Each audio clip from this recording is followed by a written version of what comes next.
2022년 어학 특기자 전형, 그리고 또 하나는 국제학 특기자 전형 2대에 대해서 말씀을 드리겠습니다. 아마 관심들이 되게 여자분들 같은 경우 많으실 텐데, 고3 학생들 잘 들으시고 무엇을 준비해야 되는지에 대해서 차근차근 설명을 할 테니까 내용 들으시고 그 준비를 9월 10일, 즉 우리가 지금 하는 형태가 9월 10일부터 9월 14일까지가 원서 접수입니다.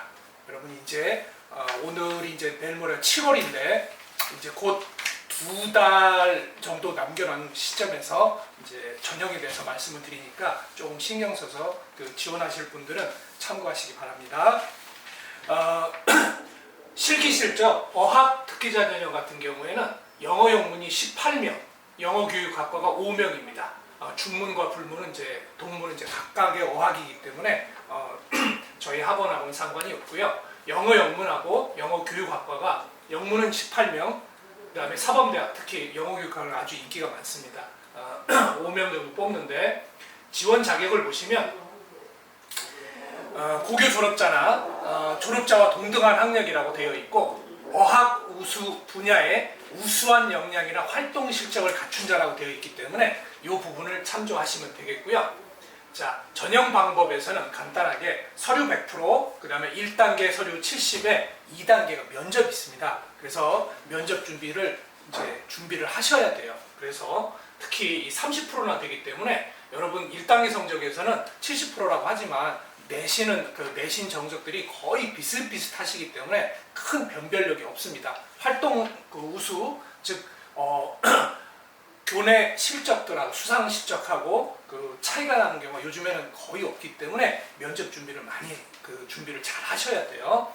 자, 제출 서류를 토대로 외국어 능력, 그 다음에 학업, 그 다음에 교회 우승성, 발전 가능성 이렇게 보시고요. 면접은 외국어 능력, 그리고 갈등이 아마 영어로 시험 면접 볼 수 있는 가능성이 높습니다. 그거 미리 참조하시고요. 다행히 수능 최저 학력이 없습니다. 그래서 되게 부담이 없으실 거예요. 대신에 그만큼 경쟁률이 좀 치열하다는 걸 좀 알아두시면 되겠고요. 자, 이 다음으로 넘어가서 자, 무엇을 준비하셔야 되는지 제출 서류에 대해서 말씀을 드리겠습니다. 당연히 학생 기록부는 내셔야 되고요. 외국고 같은 경우에 유의하셔야 되는데 외국 고등학교 졸업장하고 고등학교 성적 증명서, 그 다음에 국내 고등학교, 이게 뭐냐면 다니다가 국내고를 다니다가 해외를 갔었을 때 내셔야 되는 성적입니다. 그러니까 1학년 1학기 하다가 뭐 도미를 했다든지 아니면 영국을 갔다든지 했었을 때는 그 성적 내셔야 돼요. 그리고 검정고시 합격자분들은 검정고시 성적 내셔야 되고요. 특히 검정고시는 무조건 등급이 좋으셔야 돼요. 왜냐하면 기존 그 성적들에 대비해서 검정고시 성적이 나쁘시면 8월에 시험이 아직 남아있으니까 잊지 마시고 8월 신청하셔서 꼭 시험 보십시오. 한번 확인해 보셔야 돼요.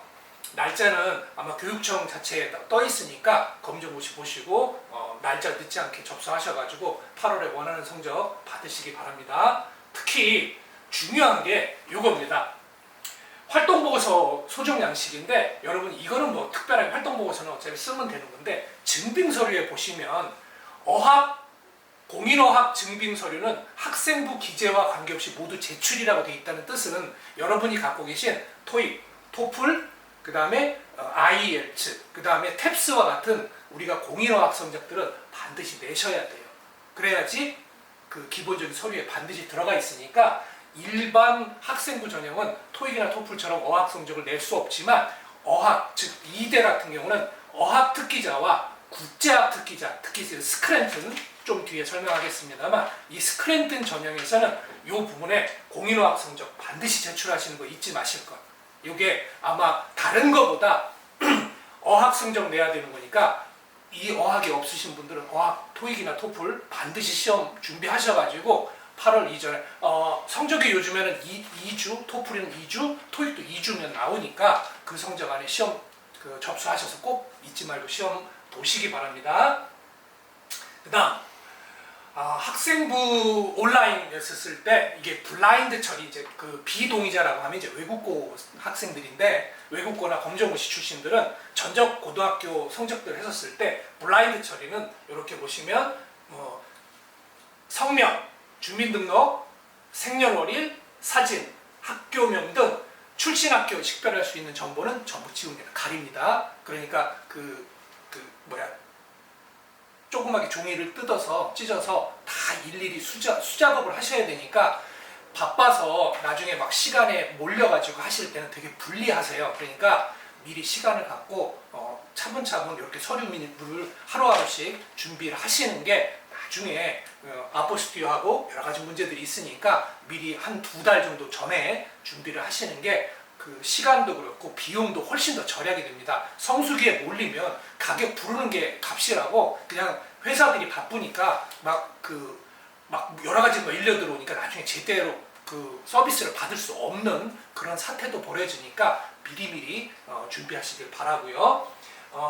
기타 분리익도 이런 것들은 읽어보시면 되겠고요. 그 다음에 이제 다음 전형이 뭐냐면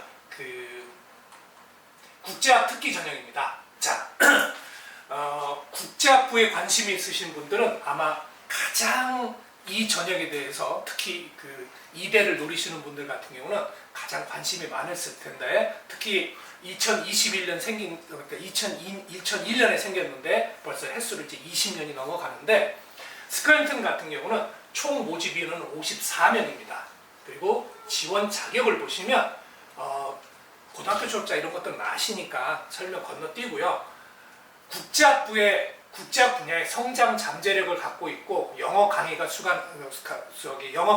수강이 가능한 자라고 나와 있습니다. 그러니까 특히 해외고 그리고 국내 외고 그다음에 자사고에서 영어 평가나 혹은 영어와 관련 활동을 많이 하신 분들이 지원하시면 좋겠고요.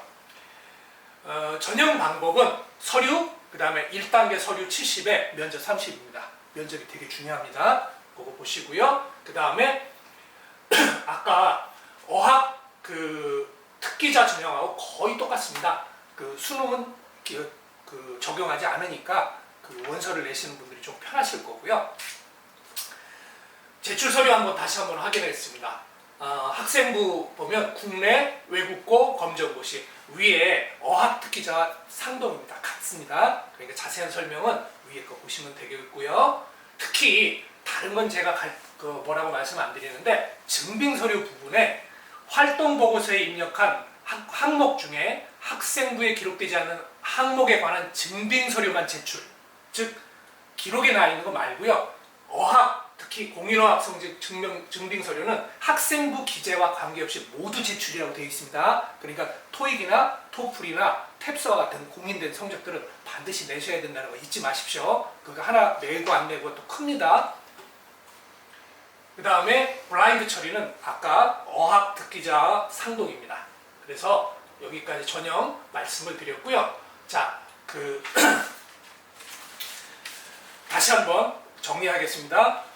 원서 접수 9월 10일에서 14일, 면접은 11월 7일입니다. 그리고 하나 또 팁을 말씀드리자면 어학 특기자와 국제학 특기자는 중복 지원이 가능합니다. 그러니까 원서 2번의 기회가 있는 거예요. 이대는 그러니까 하나 넣고 끝나는 게 아니고 다른 전형이 아닌 똑같이 어학 특기자와 국제학부 즉 스크랜턴 전형을 동시에 지원을 하실 수가 있습니다.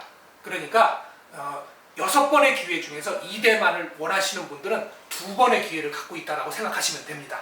그래서 잊지 마시고 국제학부, 어학특기자와 국제학부를 같이 지원하셔서 둘 중에 하나 혹은 둘 다 붙으시는 그런 행운의 그런 2022년이 되시기를 바랍니다. 오늘은 여기까지 마치겠습니다.